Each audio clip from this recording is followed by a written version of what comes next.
Welcome back to the Ancestral Findings Podcast. Bob Ross is best known for his PBS TV show, The Joy of Painting. A talented man, Bob was also complex as an individual, leading a most intriguing life behind the scenes of his beautiful naturescapes. This is his story.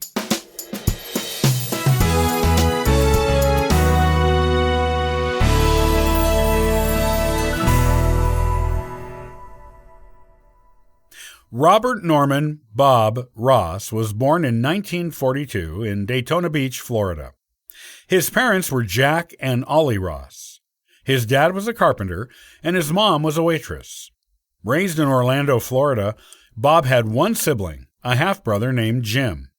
As a kid, Bob enjoyed taking care of injured wildlife. He dropped out of high school as a freshman in only the 9th grade and went to work as a carpenter with his dad, during which time he had an accident that lost part of his left index finger. When he was 18 years old, Bob joined the U.S. Air Force. In the military, he was set to work as a medical records technician and rose to the rank of Master Sergeant. He also served as the first sergeant at Alaska's Eielson Air Force Base Clinic.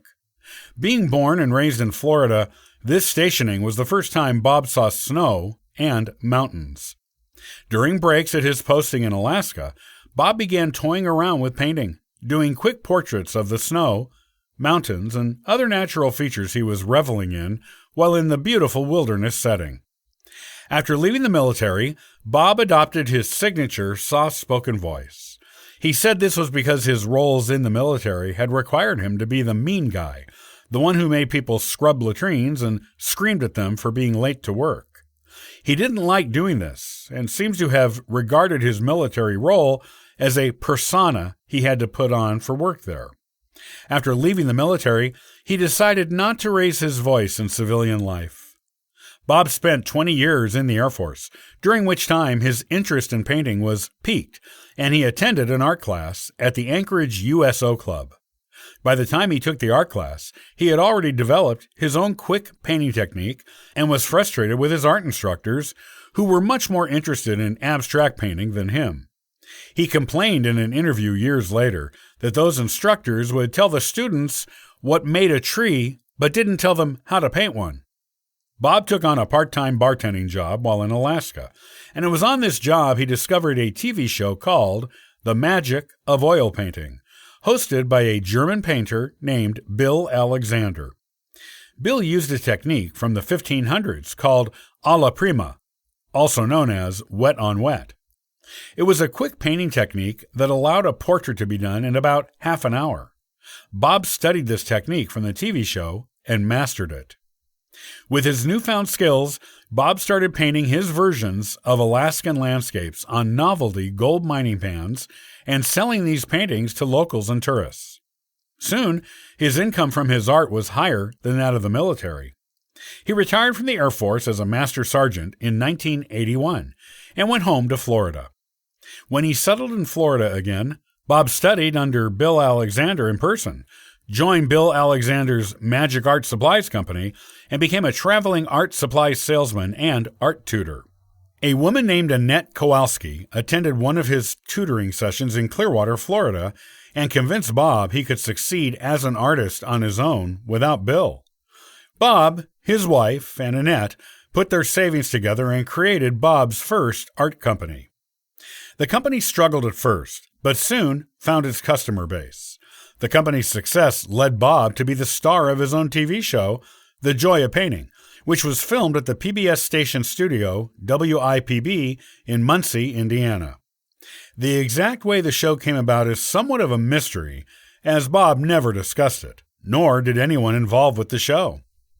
Unfortunately for Bob, he had permed his hair when he filmed the show's first episode. He did not like the permed look, which he tried because it was popular then. Despite this, the perm became associated with Bob and his brand, especially after he incorporated the perm into his company logo. Thus, he ultimately kept the perm, despite not personally liking its aesthetic. The Joy of Painting was on TV in new episodes from 1983 to 1994. It is still shown in reruns in the United States and many countries globally. The show made Bob a household name. People loved his soft voice, soothing manner, and easy wet-on-wet oil painting technique that he taught his viewers. Each painting was constructed from Bob's imagination, with no sketch, in real time, on the show.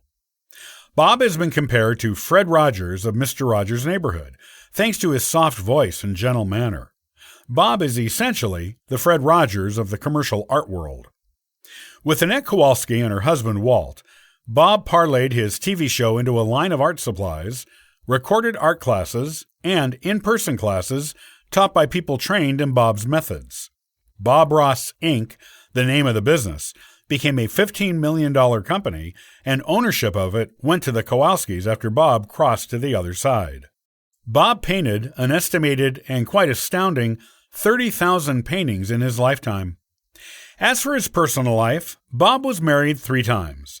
His first wife was Vivian Ridge, with whom he had a son, Robert Stephen "Steve" Ross. They divorced in 1977 after 12 years of marriage, allegedly due to Bob's infidelity. Bob's second wife, Jane, married him the same year his divorce from Vivian was finalized. Bob and Jane didn't have any children, and this marriage ended when Jane crossed to the other side in 1992. Bob married a third time to Linda Brown in 1995, just a couple of months before he himself crossed over. In addition to his son, Steve, Bob also fathered a child with a girlfriend he had when he was just a teenager. Bob valued his privacy and was known for being secretive about his personal life. He only gave a small number of interviews during his art career. He wasn't a member of any particular religion, at least that he let be known, though he did express a belief in a creator God and often ended episodes of his TV show with a God bless wish to his viewers. Bob was a cigarette smoker for most of his life, beginning young, and expected that this would cross him to the other side when he was still young. He was correct, though it was not revealed to the public that he was ill until after he crossed, and only a few close friends, family, and associates knew it at the time. Bob was diagnosed with lymphoma at some point. It is not known how long he lived with it.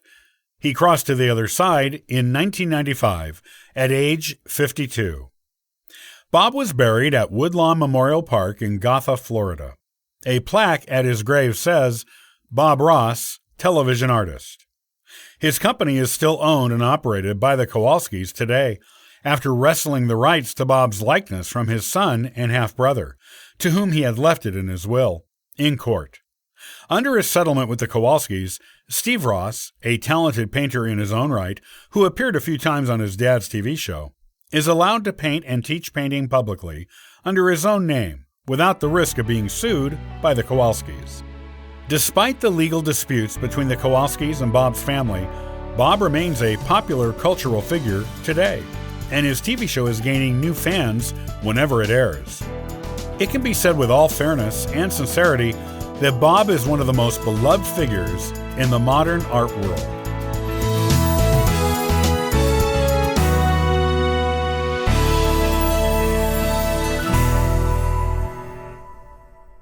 Did you know that Ancestral Findings has been answering free genealogy lookups for the past 27 years? It's true. Come on over and download a free genealogy ebook, request a free genealogy lookup, and sign up for the free historical postcard giveaway. Thank you for listening and subscribing to the Ancestral Findings podcast. It's greatly appreciated.